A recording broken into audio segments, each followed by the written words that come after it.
Hey everyone, great to be live again today. We are highlighting the strange circumstances in the death of Philip Haney, a retired DHS staffer who exposed corruption within the Department of Homeland Security in a book. He was reportedly working on the sequel to that book with perhaps even more damning evidence when he was shot to death. After the FBI got involved, it was ruled a suicide after FBI took over his thumb drive with sensitive information.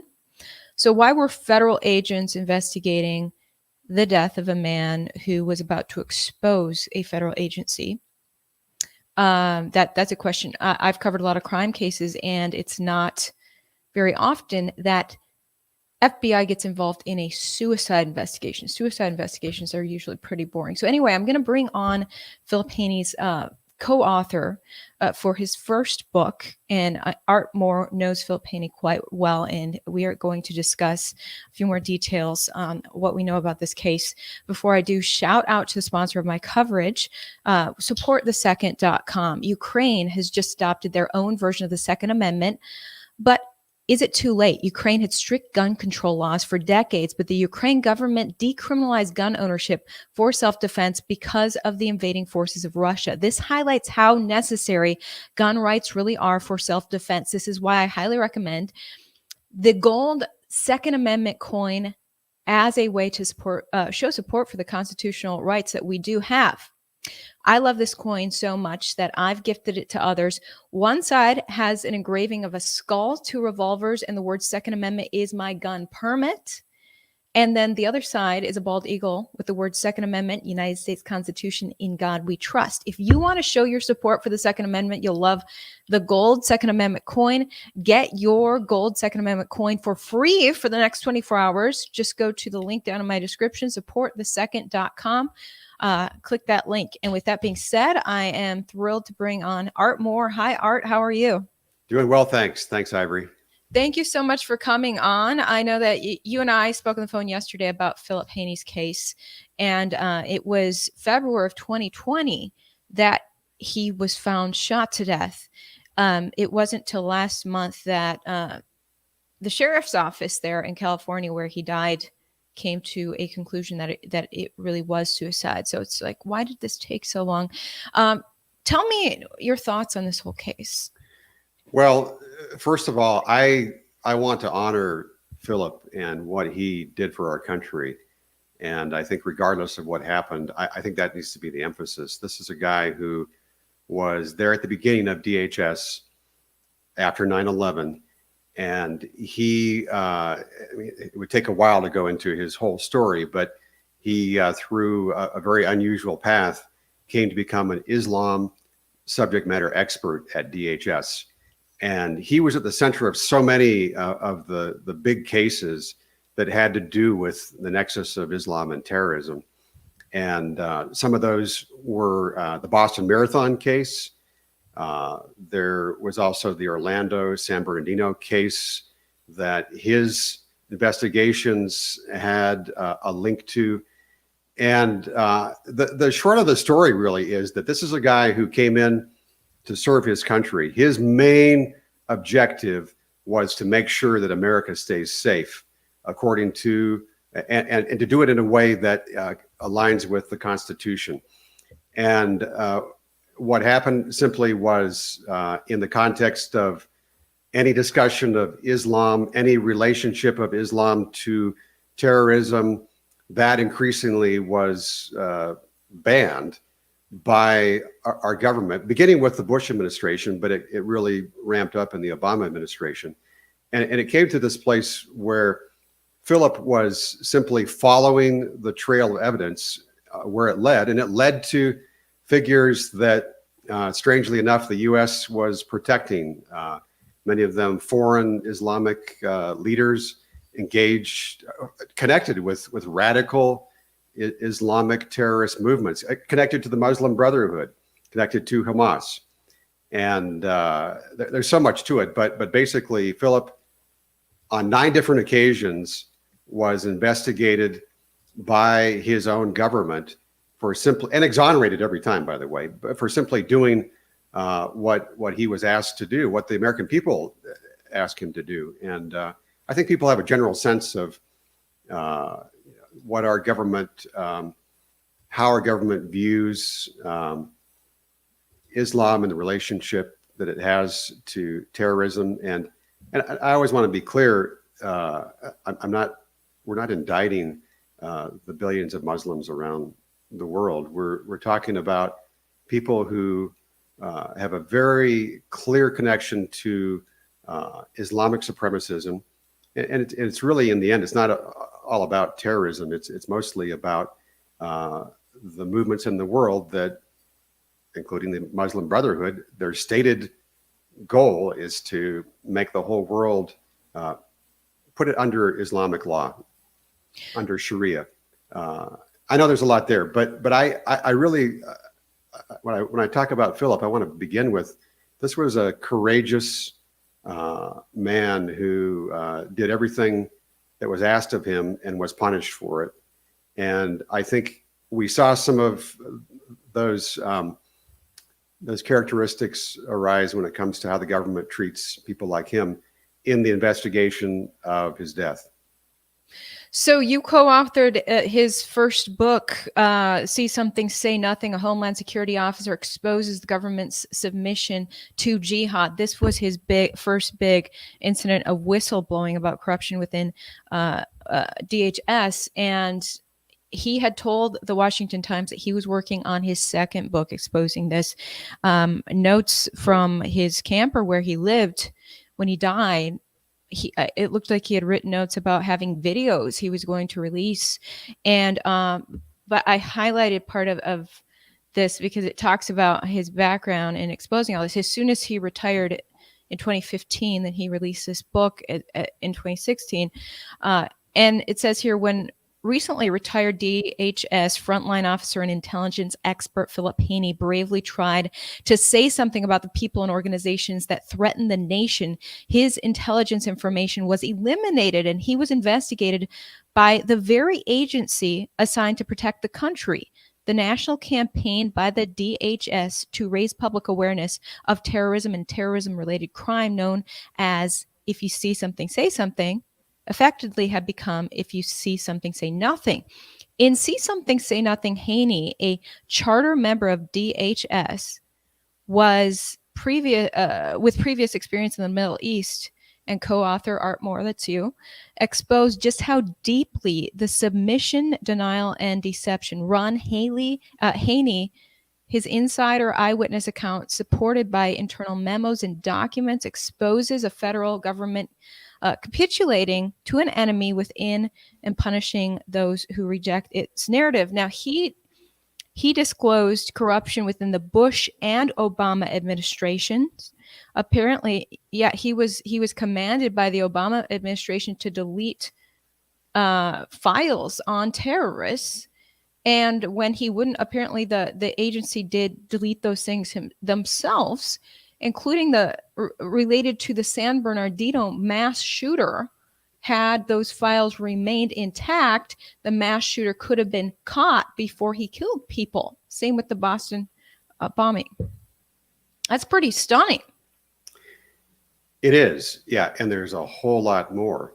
But what's interesting, at the time all this was happening, I don't think that term, the deep state, was necessarily common.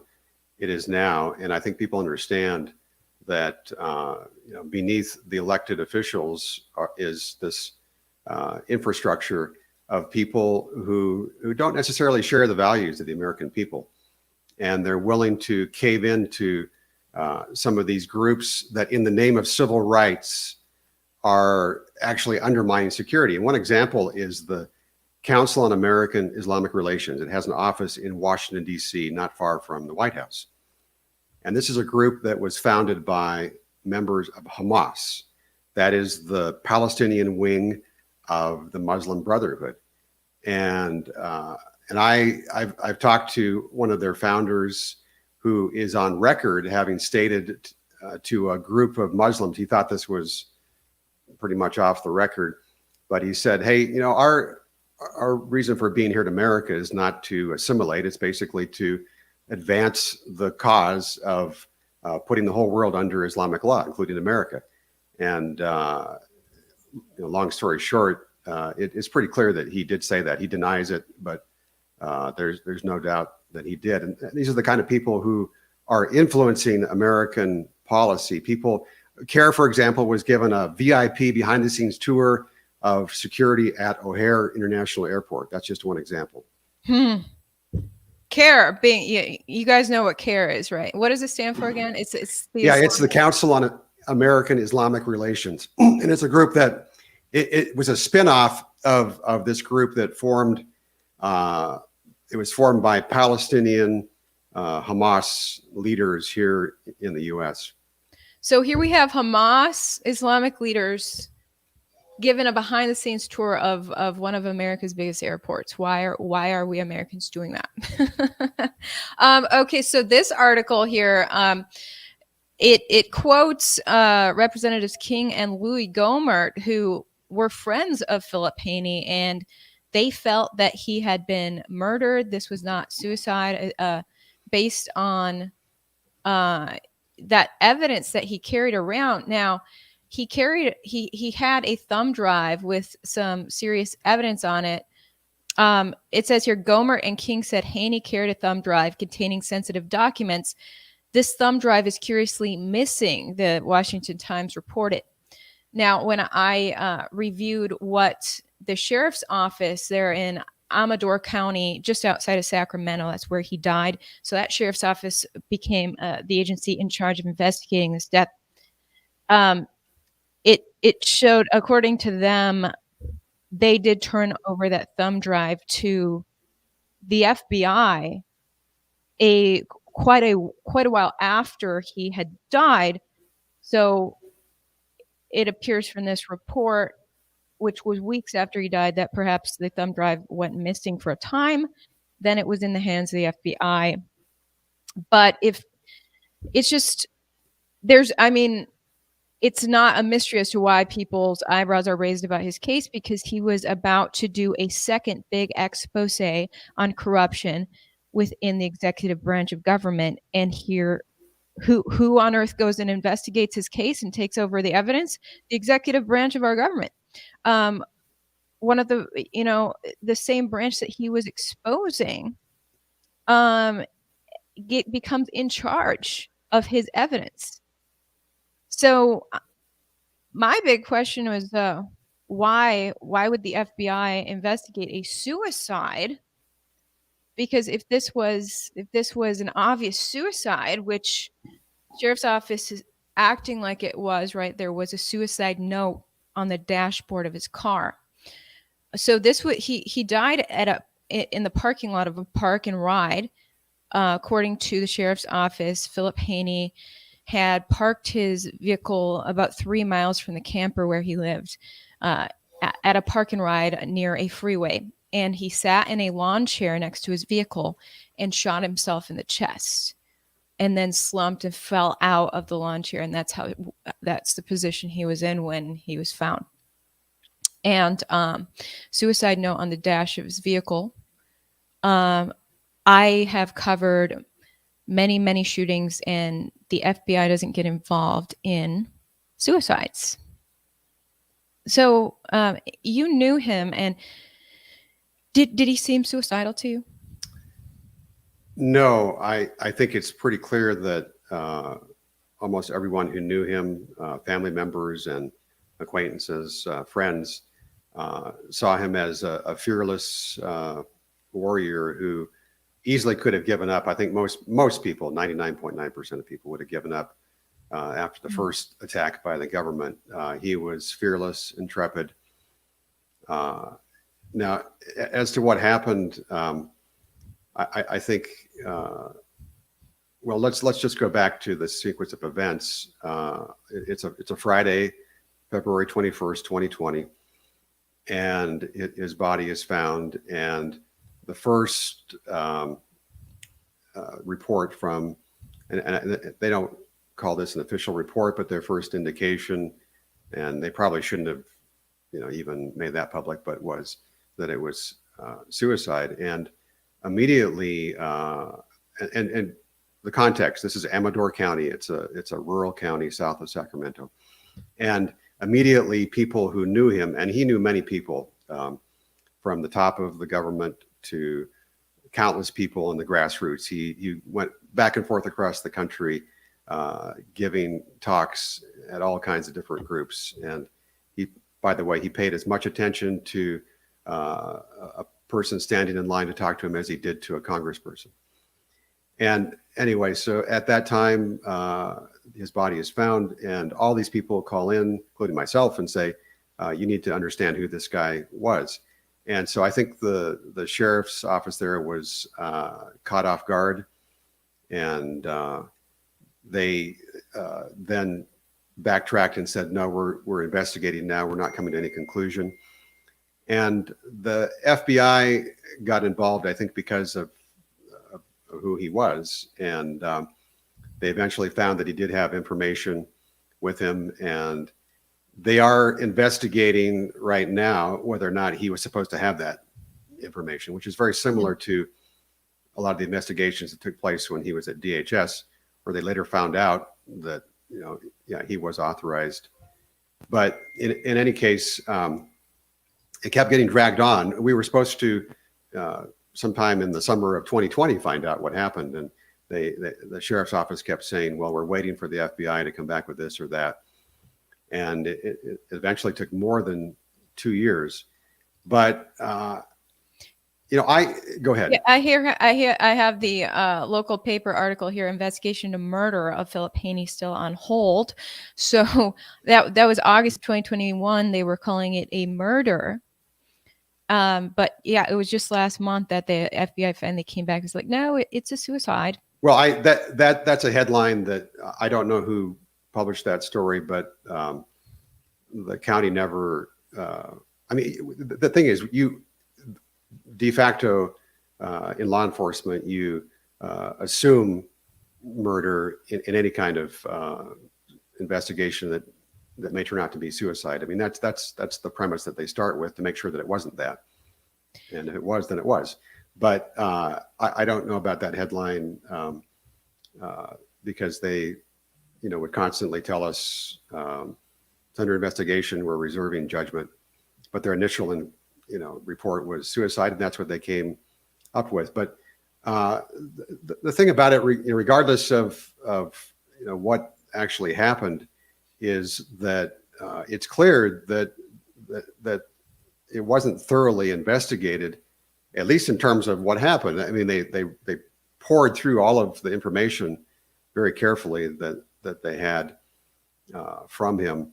But I know for a fact that the people closest to him were not interviewed at all by the county or by the FBI, which seems to me curious. If you're trying to establish what was the state of mind of this person before he died, you would want to talk to the people who were with him in the days before that. And I know who those people were, and they were easily,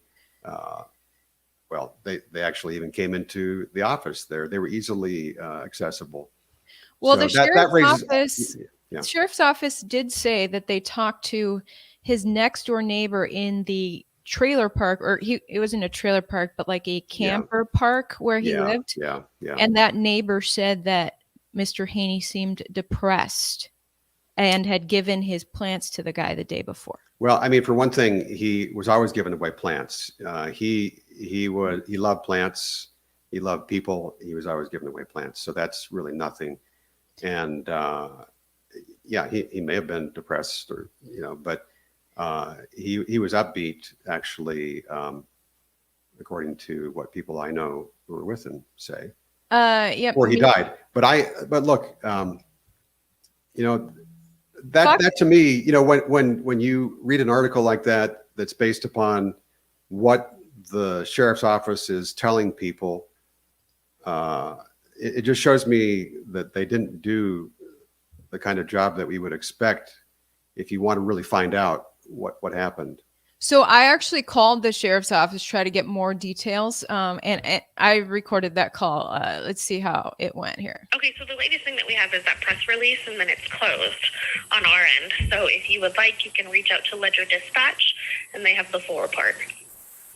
I actually have two specific questions to ask investigators.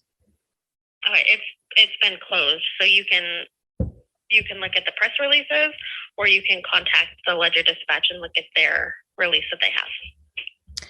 Okay, can I ask the sheriff's department why they reached out to the FBI? It's been closed. That's just what we have. And Okay. also whether the sheriff's office looked at the thumb drives and what was on there before turning them over to the FBI.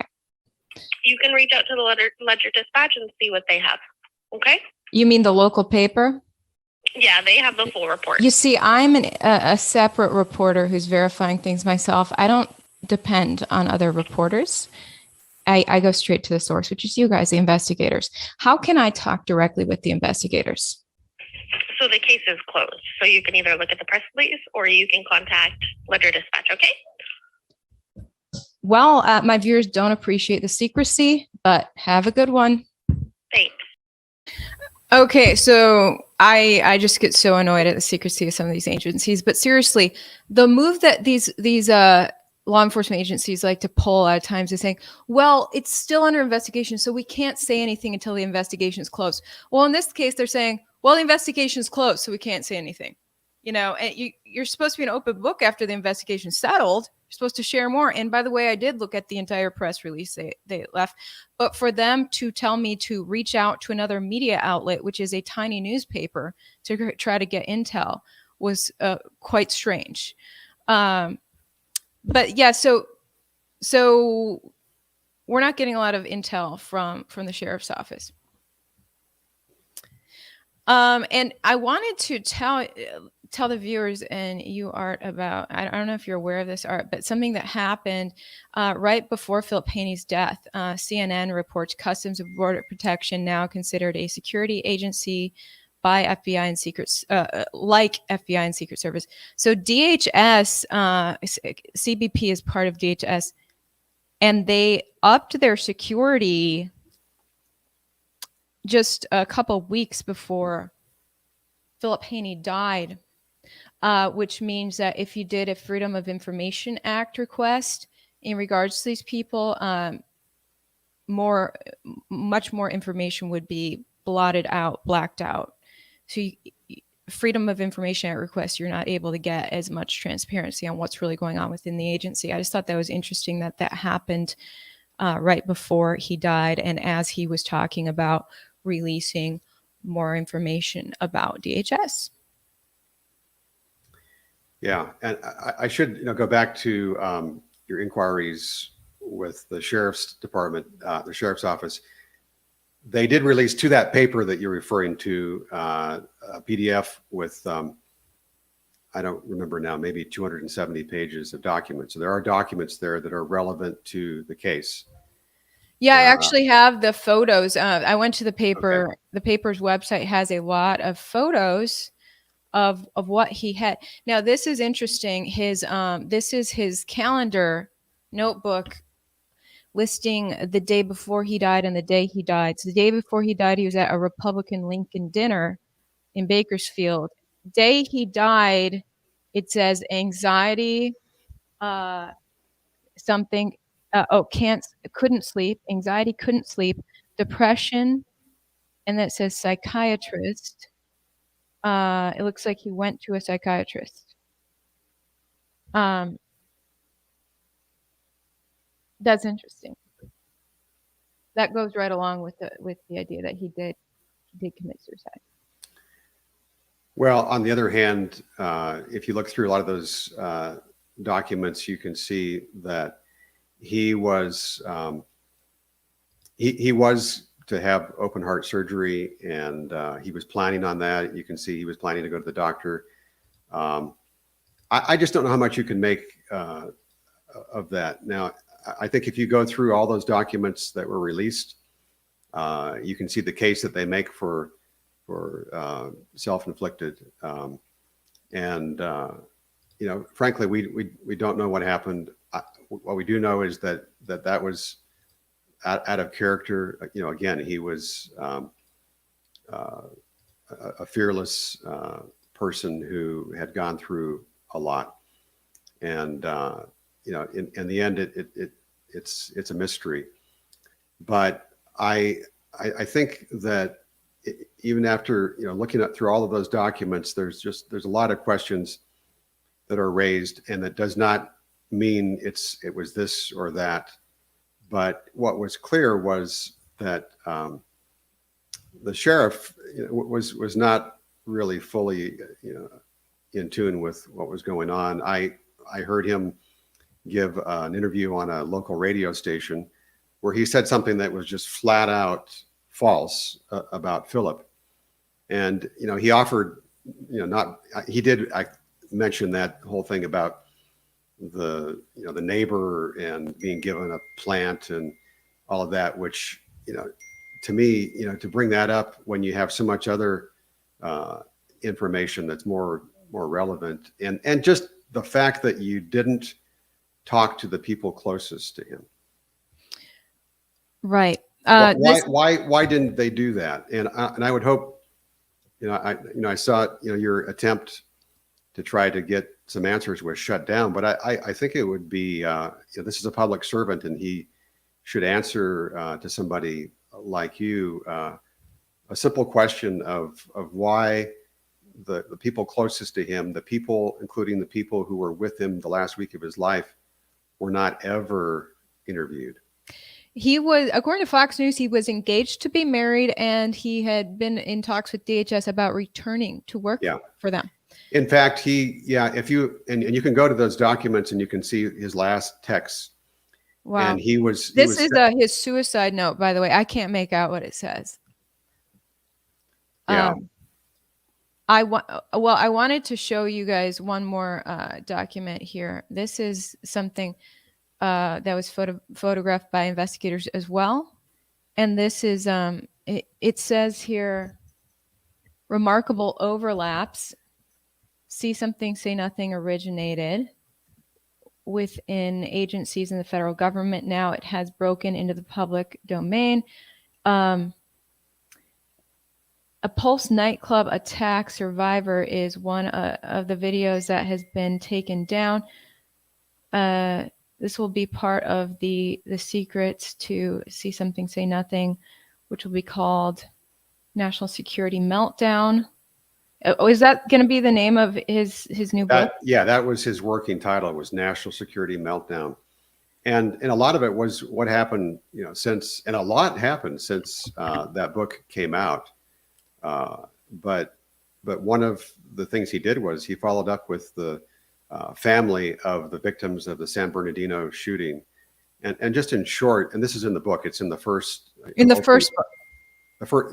See Something, Say Nothing. It's in the opening sequence where he's at the National Targeting Center in Washington, D.C., or near Washington, which is where this big, huge place where these agents have access to intelligence, so that when people come through a port of entry and there are flags that are raised, they can immediately contact the targeting center and say, what do you have on this person? And Philip was working there for a time. And he had developed this case, which had eventually, tied 300 people to terrorism, people who were trying to enter the country or who wanted to. And that case, in short, that case was shut down. And it was that case that, if it was kept alive, that is, by that what I mean is that all of this data was being collected with a certain angle, that this is a global group that poses a threat to our national security. People who are associated with it, they should be given extra scrutiny. And a couple of those people who were part of that whole movement were the people who carried out the San Bernardino massacre. And Philip had been in touch with those families, and he was following up with them and providing them with information that he had, and helping them. And he did all kinds of stuff that people will never know, acts of kindness to people like that. And then there was also I think he mentioned the Orlando Pulse massacre. 50 people died at that bar in Orlando. And that person also had a tie to this movement that Philip was investigating, that the State Department shut down. And why did they shut it down? So the DHS has this Office of Civil Rights, and the Office of Civil Rights said, we can't take this angle because we'll violate the civil rights of foreigners that want to come to our country and may do us harm. So that's just an example of countless different scenarios that Philip faced. But National Security Meltdown, this second book, was to expand on that. And I think you can see what's happening at the border is part of that meltdown. And there's a similar, ideological reason behind it. And it's this idea that true compassion is to, in the case of the southern border, is to just let people come across and find their way, and not recognizing that there are millions of Hispanic people in this country who are against that, who came in the right way and who have jobs that are threatened by people that come across. Not to mention the terrorists. We're talking about terrorism. 42 terrorists were stopped trying to enter the country. I think that's since last year, or no, since Biden came into office.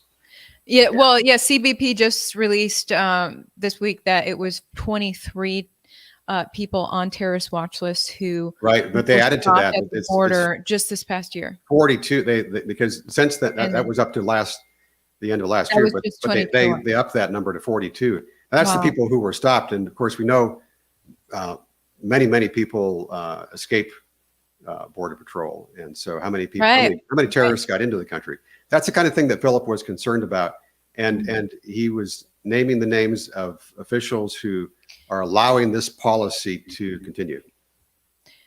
You mentioned his last text message. So so there were text messages, and you can read that. You can go to, you have to go to this, for some reason, this newspaper website, the Ledger News, and you download the PDF, and you can see these documents, and you can see what was on his phone. And he was in contact with Ken. It's right there, Ken Cuccinelli. He was I believe he was the acting DHS director under Trump, and he was Virginia governor candidate. Anyway, he was in contact with Ken. There was the possibility of a job, and I think that's known.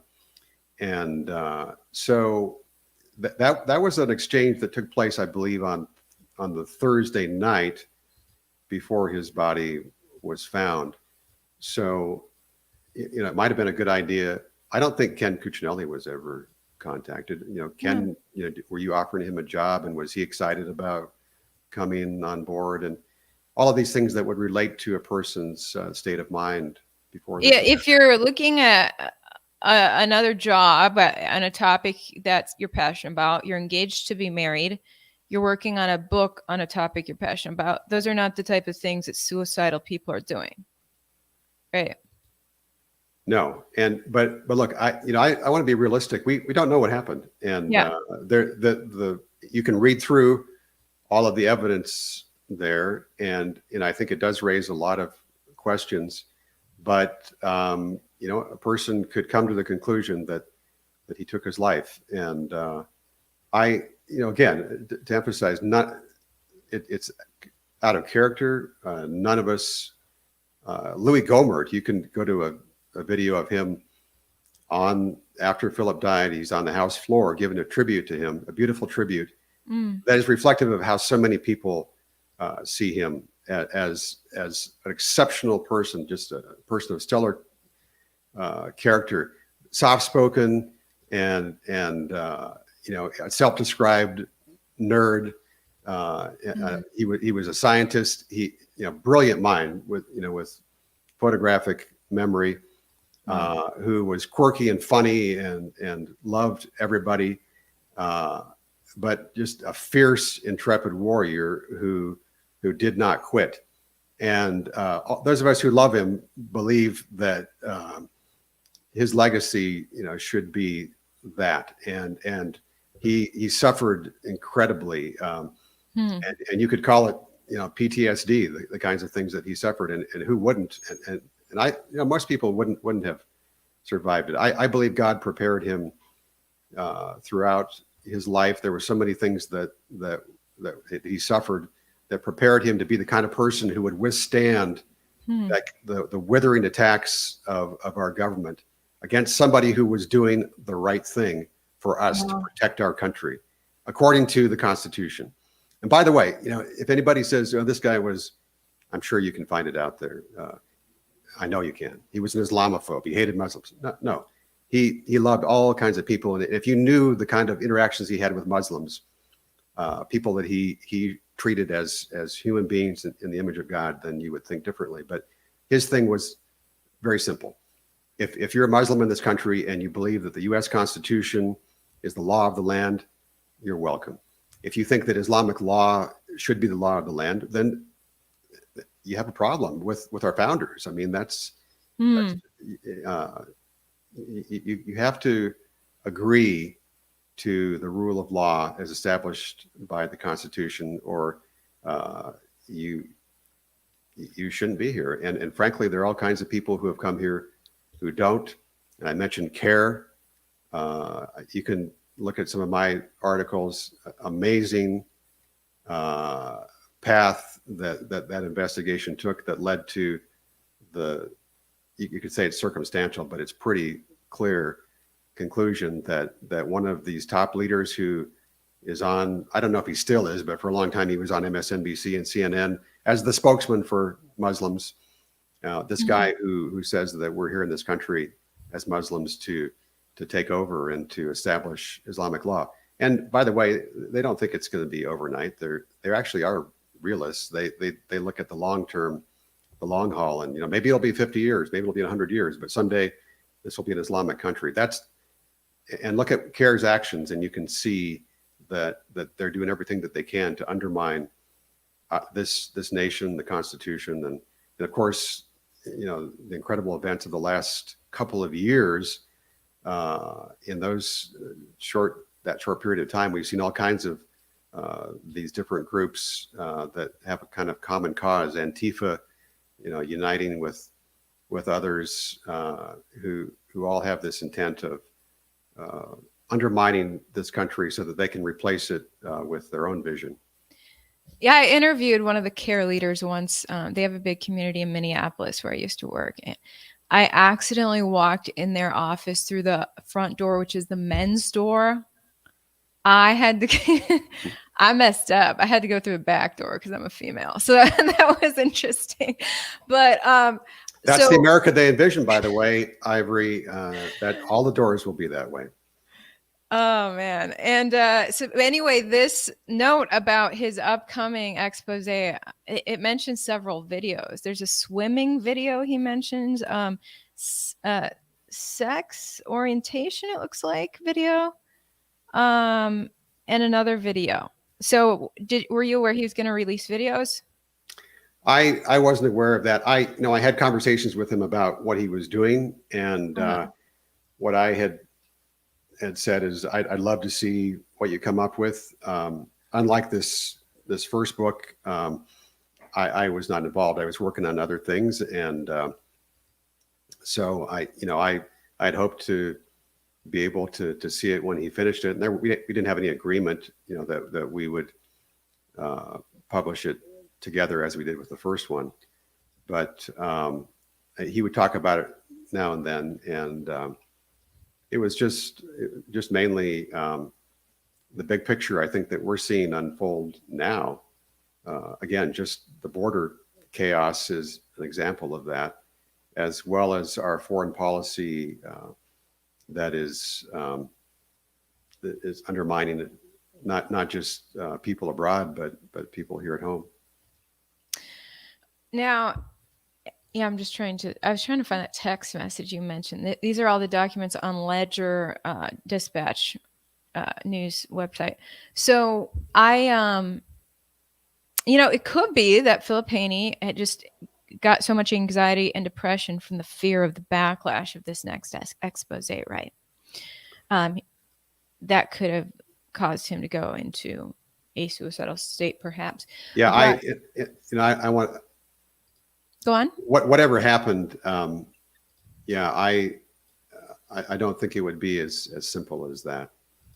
But I mean, if we look at this really practically and say, okay, if the federal government was involved in killing him, and then the federal government took over investigating his death, would the FBI tell the truth to the public? Well, yeah. So I wouldn't want to make that first statement that you made, because we don't have evidence for that. But you're speaking in hypothetical terms, and certainly the FBI's reputation has been tarnished. And to be clear, we're talking about the top officials, the public officials, and top officials, as well as the on the ground officers. Yeah, I mean, but I think force. most of them, I've interacted with FBI agents. That was in relationship to the whole Russia hoax thing. They came to my home, and they were terrific. They were stellar, and I'm pretty sure, I don't want to speak for them, but I'm pretty sure they didn't agree with the whole narrative that I was able to provide evidence was just garbage. So I don't, those guys, I don't, I think they were doing their job. And I think in the end, the evidence they provided showed that it was garbage. But no, I think there are a lot of really stellar FBI agents who are doing their job, who have served many, many years. And I think it's the politicos up at the top that have just in the last 5 years really tarred the image of the FBI. And I do, yeah, I have a lot of suspicions about this investigation. I wouldn't trust them investigating Philip's possession of these documents. And I think, there's this whole idea that the federal government, looking at people who hold traditional values, if you want to call it conservative, that somehow these people are a threat. I mean, they draw up these descriptions of people who they classify as domestic terrorists. That was happening under Obama. People who are pro-life and carry guns and voted for Ron Paul. You can look that up. Those people that's a certain profile of somebody who is a threat to our country. At the same time, when there were foreigners who have clear ties to violent terrorism in our country, not only just going about their business, but this is another part of Philip's story that he revealed. I mean, every chapter has just amazing, mind-boggling stuff. It's Philip's story. But there was one chapter about how there was this hands-off policy. Certain people who had derogatory information, as they call it, on them, who would be stopped. In one case, one of them was stopped from entering from Canada to the U.S. And so that the agent at the border has to say, pause, wait for a minute. I've got to get some information from the higher ups, and the higher ups said, "Oh no, this guy's on our hands-off list. You have to let him come in," despite the derogatory information. That's the kind of stuff that Philip was dealing with. A lot of political correctness getting in the way of public safety, it sounds like. Wow. Well, I guess this case is closed, but that's they took over 2 years to investigate and then closed it as a suicide. I thought it was strange that according to the sheriff's office press release, they said the FBI did DNA testing of all of the sheriff's officers who investigate the case. FBI wanted to DNA test the deputies. I want to DNA test the FBI. I want to DNA test the FBI. Why are they DNA testing the sheriff's deputies? Anyways, it's a strange case, but we honor the life of Philip Haney and the work he's done to protect our public safety in relation to foreign terror threats. And it's just too bad that he lost his life like that. I reached out to Louis Gomer. I know him. I reached out to him as well. Haven't heard back yet. So thank you so much, Art. Yeah, my pleasure, Ivory. And I really do want to leave people with just the truth of who Philip was, that he was an intrepid warrior for us, who put his life out there, literally. And I think his story is not over. I think I do think that he's inspired a lot of the people who are standing up today against the ratcheted up onslaught against our liberties that we're facing. But I hope that I hope we're able to find. I mean, this is one thing I can tell you is I don't have a copy of that second book. I don't know of anybody who does. I've asked around a lot, but I'm going to continue asking and see if we can get it. And that would be, I think, a tribute to his legacy if we could publish that. But in any case, people should know that there are people like that who are in our government. He wouldn't have been known if not for a series of events. I think there are other people like him, maybe not a whole lot, but there are people out there. And it's people like him who inspire the rest of us to stand up when we need to. Absolutely. Yeah. According to the sheriff's office, Customs and Border Protection, he was working on exposing corruption within Customs and Border Protection, which is an arm of DHS. And Customs and Border Protection, after his death, reached out to the sheriff's office and said, give us those files. Give us that thumb drive with all the dirt on us so we can have it back and bury our dirt again. And so sad, they didn't say that last part, but they took the evidence back, and that tells me we'll probably never know all of what Philip Haney was about to expose. Yeah, sadly, that could be the case. I hope not. I hope with the new administration, maybe we can get to the bottom of it. But sadly, that's where we are now. Well, thank you so much, Art, for your time. And perhaps if you uncover some things, you can write a book on, what Philip Haney was really up to in his final days.